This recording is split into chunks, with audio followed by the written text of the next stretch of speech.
नमस्कार मित्रों, मनुष्य के विकास की कहानी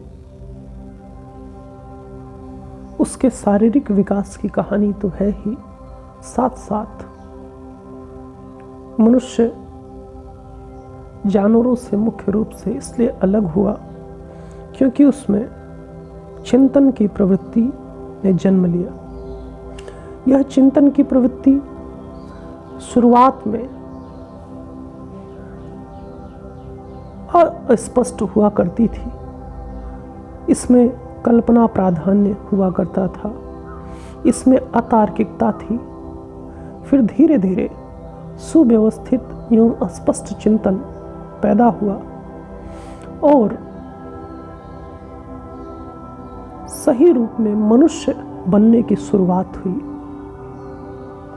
चाहे भारतीय परंपरा में वैदिक सभ्यता हो या विश्व की अन्य सभ्यताएं, सभी ने इस सृष्टि कैसे हुई, क्यों हुई, जीवन का अर्थ और अभिप्राय क्या है, इस पर लगातार चिंतन और मनन किया है। अपनी इस यात्रा में मनुष्य ने जिन जिन महत्वपूर्ण विचारों को एक थाती के रूप में आज संग्रहित किया है, उनमें से अति महत्वपूर्ण कुछ विचारकों को हम इस श्रृंखला में देखने वाले हैं। और इसकी शुरुआत मैं यूनानी दर्शन से करता हूँ। यूनानी दर्शन को मुख्य रूप से पश्चिमी सभ्यता का जन्मदाता माना जाता है और वही पश्चिमी सभ्यता मुख्य रूप से आज विद्यमान विज्ञान की जन्मदाता भी मानी जाती है। तो ये जो पश्चिमी चिंतन पद्धति है, उस पश्चिमी चिंतन पद्धति को हम समझने की कोशिश करेंगे। जब हम यहाँ यूनानी दर्शन की बात कर रहे हैं तो इसका अभिप्राय भूगोल वाले यूनान से नहीं है, बल्कि पूरी यूनानी सभ्यता से है।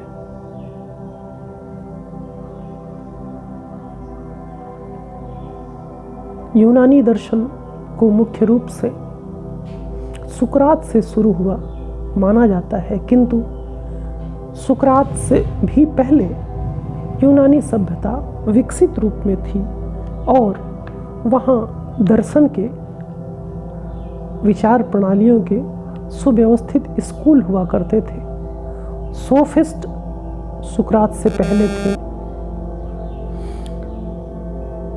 सुकरात के विषय में कहा जाता है कि वे दर्शन शास्त्र को पृथ्वी पर ले आए।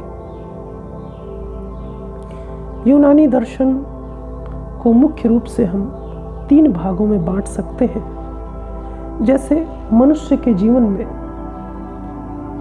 बचपना, जवानी और बुढ़ापा होते हैं, वैसे ही जातियों की यह 3 अवस्थाएं भी दिखाई पड़ती हैं। तो जो यूनानी दर्शन है, वो यूनानी दर्शन के 2 आरंभिक स्कूल, आयोनियन और इलियाटिक स्कूल ऑफ थॉट कहे जाते हैं। इसमें जो आयोनियन स्कूल था वो एक माइनर एशिया का समुद्री इलाका था, जिसमें 10 धनी और शक्ति संपन्न नगर शामिल थे। और जो इलियाटिक स्कूल कहा गया, यह बस्ती इटली का दक्षिणी प्रदेश था। हम आयोनियन संप्रदाय के विचार और उसके विचारकों के विषय में कुछ समझने का प्रयास करेंगे। आइए आयोनियन संप्रदाय के विचारकों के विषय में तथा उनके समय के बारे में जानने की कोशिश करते हैं। आयोनिया के 3 विचारक मुख्य रूप से प्रसिद्ध हैं। पहला थेल्स, जिनका समय 624 से 550 ईस्वी पूर्व का है, जिन्हें सर्वसम्मति से यूनानी दर्शन का पिता माना जाता है। दूसरे नाम एनेक्समेंडर, जिनका समय 611 से 547 ईसा पूर्व, और एनेक्समेनीज, जिनका समय 588 से 524 ईसा पूर्व माना जाता है। मित्रों, मनुष्य के जीवन में बहुत ही बेसिक सा प्रश्न है कि मैं कौन हूँ, यह सृष्टि क्या है, कैसे बना है। इसी तरह से जो आयोनियन स्कूल था वो एशिया माइनर के समुद्री तट का इलाका था, जहाँ के लोग खेती बाड़ी का काम करते थे और समुद्र लगातार उनके जीवन में महत्वपूर्ण बना हुआ था। तो थेल्स ने संभवतः इन्हीं चीज़ों को देखकर यह समझा होगा कि सारे पदार्थ जल से ही उत्पन्न होते हैं और जल से ही समाप्त होते हैं। तो इसलिए उसने कहा कि जो सृष्टि है, इसका जो मूल आधार है वो जल है। किंतु जो अन्य पदार्थ हैं, जैसे सोना, लोहा इत्यादि धातुएं जल से इतनी भिन्न कैसे हैं, इस बात को थेल्स समझा नहीं सका। थेल्स ने ना सिर्फ दार्शनिक चिंतन में इस चीज को जोड़ा, बल्कि उसने रेखा गणित का भी एक महत्वपूर्ण थेल्स का प्रमेय दिया, जो कि समरूप त्रिभुजों के लिए लागू होता है। तो इस प्रकार थेल्स के हिसाब से ये जो जीवन है, उस जीवन का मुख्य आधार जल है। इसकी तुलना हम भारत में मौजूद इस विचार से कर सकते हैं कि प्रथम अवतार मत्स्य अवतार है और जल से ही जीवन का उद्गम हुआ है। इस प्रकार आयोनियन संप्रदाय के जो थेल्स थे, उनका विचार ये था कि जगत का मूल जल है। इसके बाद एनेक्समेंडर ने अनुभव किया कि दृष्ट जगत में जो पदार्थ हैं, उनमें जो भेद है उसको अस्वीकार नहीं किया जा सकता, और जब हम जल या किसी अन्य पदार्थ को मुख्य पदार्थ मानते हैं तो विश्वगत जो विविधता है उसका समाधान नहीं हो पाता है। इस प्रकार एनेक्समेंडर ने थेल्स के समाधान को अमान्य कहा, परंतु फिर भी ये जो विविध जगत है, उस जगत का जो मूल है, वो मूल जल नहीं है। इस बात को एनेक्समेंडर ने रखा। एनेक्समेंडर ने इस जगत का कारण असीम को बताया।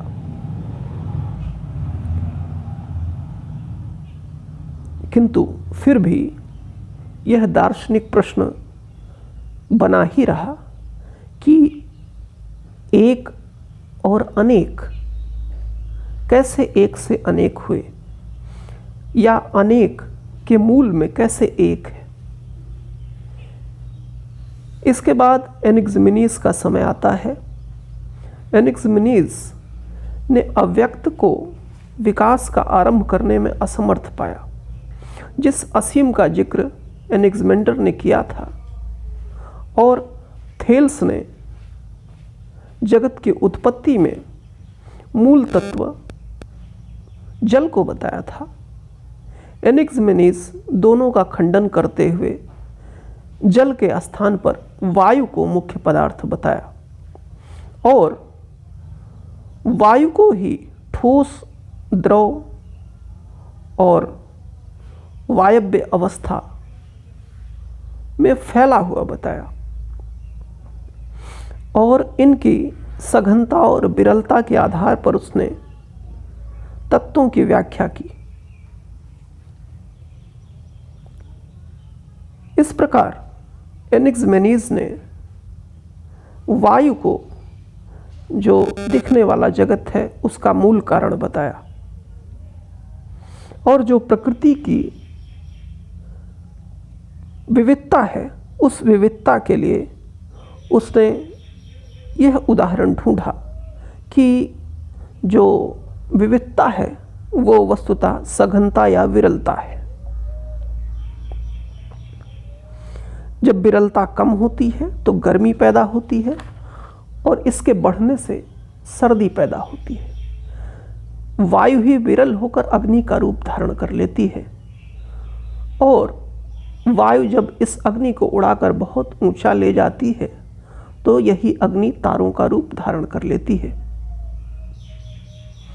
जब यह वायु घना होता है तो मेघ बनता है, फिर जल बनता है और अधिक घना होने पर पृथ्वी और चट्टान बन जाता है। इस तरह सारा दृष्ट जगत वायु के सघन और विरल होने का परिणाम है। तो इस प्रकार हम देखते हैं कि ये जो तीनों स्कूल ऑफ थॉट आयोनियन हैं, इनके तीनों विचारक मुख्य रूप से जो सृष्टि है उस सृष्टि का समाधान प्रकृति में ढूंढना चाहते हैं।